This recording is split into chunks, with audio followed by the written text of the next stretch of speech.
In many ways, Scarlet Nexus is the game that kicks off the Xbox Series and PlayStation 5 generation of anime games. It's not an established IP like Dragon Ball or Naruto, it's something brand new made by Bandai Namco, which will even have its own anime soon. There's a demo out on Xbox right now and it will come to PlayStation next week, and Bandai provided us with early access so we could tell you all about it. Is this demo worth your time? Should you try out Scarlet Nexus? Yes, video over. Thank you for watching. I mean, it's free and it's about 2 hours long. It's not a huge time commitment, and on top of that, it's super promising. I'll be playing the full demo on Twitch later today. If you're not following me on Twitch yet, link down below. The demo starts with you choosing the male or the female protagonist, and something a lot of people still don't understand about this game, because I didn't either, is that you're not choosing whether you play as a male or a female, you're choosing a completely different path depending on the character you pick. This is not the same character, but you're picking male or female. These are two different, completely distinct characters. Yuito has a sword and fights with close range fast attacks. Kasane throws knives, she's more of a ranged fighter. Yuito's level is played in a city. Tight alleyways, vertical progression, lots of objects and cramped spaces. Kasane goes into more of a wasteland, which is a lot more open. Yuito's squad provides him with a set of powers like fire, teleportation, and clairvoyance. Kasane's focuses on electricity, invisibility, and hyperspeed. These are two different playthroughs played with two different protagonists. It's not one of those games where you can choose whether you want your character to be a male or a female. It's a game where if you enjoy it, you'll end up playing with both of them, because they are actually different characters that travel through different paths, almost like Scarlet Nexus is two different games. And this is something that I highly recommend you try out if you get to play the demo. Don't just reach the end with one character and think, I'm done. No, the other character is completely different. These are two different levels with two different characters. Their playstyle is different, their parties give you different buffs, the enemies are different, the environment, so it's definitely worth playing through with both. Not everything is completely different though. There are some similarities between the two. Combat-wise, they're both experts in psychokinesis. They can move objects with their mind, which usually means slamming huge boulders into monsters. But even in the story, they both start with the same dialogue, even though we have different characters delivering those same lines and we're in a completely different place. The final boss may look the same, and it is a similar fight, but instead of carrying oil on its back, which you can incinerate with fire as Yuito, it carries water, which you can electrify using Kasane. This aspect of the game really gave me some Nier vibes, as if I was playing through Route A and then a Route B of a Nier playthrough. These two characters exist at the same time in different points of the world, and experiencing both of their stories will probably be the way to understand the whole a lot better. And if this was enough to convince you to play the demo, then I'm happy, because I was really impressed after playing it. And maybe that was because of my low expectations going in. Just like many of you, what I knew about this game was largely through trailers and gameplay videos, and having played it now, I don't think this game shows very well, but feels really good. Looking at the gameplay from the outside, it can be messy. There's a lot going on, a lot of objects on screen. The HUD has a lot of elements. There's an icon jumping from object to object at all times, indicating that you can throw it with your powers. And that's not pretty to look at. But then, when you're in control, it's still crowded, but it's not as messy as it looks from the outside. A lot of the particle effects you see on screen are a result of you borrowing powers from your party members, which can be seen in the lower right corner. Each one of these can be a different element or an effect that has its uses against specific enemies. For instance, with Yuito, you encounter some of these plants that shoot oil at you. By activating the fire power, it allows you to damage them a lot faster and even perform a finishing move way before you deplete their entire health bar. With Kasane, you encounter these creatures that like to hide in boxes when you get closer. So with the invisibility power, you're able to sneak in behind them and land a strong stealth attack that will essentially finish them in one hit. There are 4 powers for each character in this demo, and they all act very differently from each other. They all have their uses, and not just in combat. I found Yuito's level to be way better than Kasane because it just felt like there were a lot more side roads and places to explore. One of Yuito's powers is the ability to teleport when you use your dodge, and that allows you to travel through fences or reach certain platforms that you wouldn't be able to reach otherwise. At one point with Yuito, I even got stuck and had no idea where to go, because it turns out that I took a side path that really kept going for a while that I didn't realize it was a side path anymore. Fortunately, the map in this game is really good, and it wasn't hard to figure out what happened. But even in what seems like a very linear level like this, there was this huge opportunity for exploration. Kasane's level was a bit more straightforward, but I'm sure that in the final game, Kasane will have her fair share of fun levels and exploration. And regarding the icon that pops up constantly indicating that you can throw objects, there are basically 2 types of throws. One where you just tap the right trigger and automatically throw a car, a rock, or whatever's close to you straight at your opponent. This is something that you can implement in your combos. You have a light and a strong attack button, and if you time the presses correctly, you can combo into a psychokinetic throw, and then from a throw back into an attack combo. And this is the basic combat loop, and it's really fun, especially once you start getting comfortable with your party's powers and add those to the mix. There's a second type of throw though, which is when you use your left trigger. The left trigger is reserved for specific objects, and those always trigger a quick time event. And this quick time event is unique to each object that has its own animation and its own buttons that need to be pressed. And that also keeps it fun, since you're not just pressing the same button all the time. There was only one moment where I thought this was a bit frustrating in both playthroughs, and that was the final boss fight. To defeat it, you need to pull a special object from the ceiling, and you can't do it unless the boss lands directly underneath it after trying to smash you, which means you just gotta wait around for the boss to do that move, and sometimes it just felt like he refused to do it. It's a bad boss fight in my opinion that didn't take advantage of this mechanic. Combat seems fun from the get-go, and as time goes you get more moves and more talents. Now, a lot of these talents are simple damage buffs and won't make combat more interesting, but others do include some new moves. And once again, Yuito's talent tree is completely different from Kasane's. So even your progression will be different with both characters, and it doesn't end there. You also have the chance to equip your character and your party with different weapons and equipment. It's not something overly complex. There's only one slot for a weapon and 3 item slots. But not all items are straight up upgrades. Yuito had one that increases psychokinetic attacks but decreased his weapon attack. So it's a trade-off that you can choose to take if you think it benefits your playstyle. And then, separate from that, you have the visual customization, where you can change your overall outfit and also add 3 attachments, which will persist through cutscenes and dialogue scenes. And you can do this for both your main character as well as all your party members. The action in Scarlet Nexus is solid. This is a great demo to showcase what the game is about, but it does leave me wondering about its structure. Are we just gonna jump from level to level like this? Are there any side missions? Do those side missions take place in separate maps, or is it during the main missions? Is there a hub that you can use to revisit old areas to find materials that you missed on your first playthrough? All of these questions can make or break a game, but perhaps the biggest one for me right now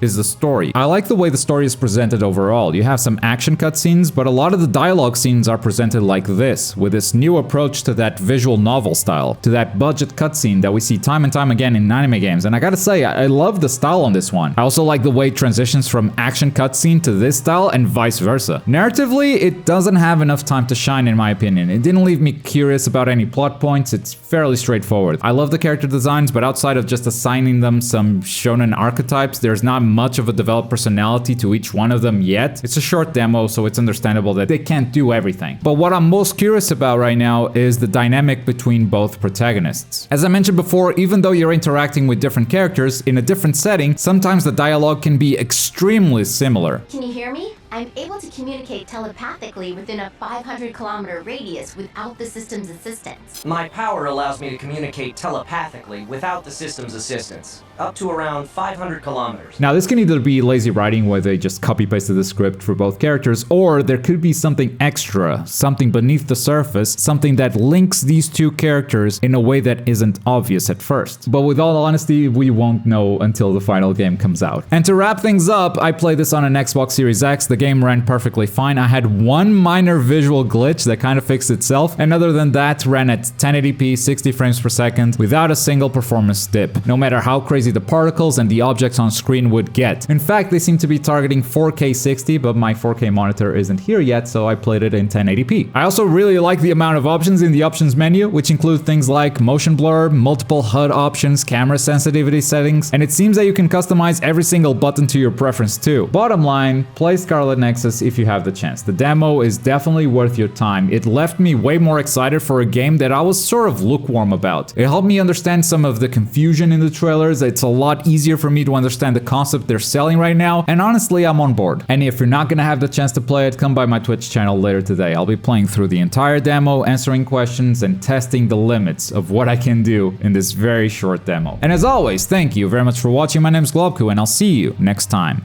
Bye!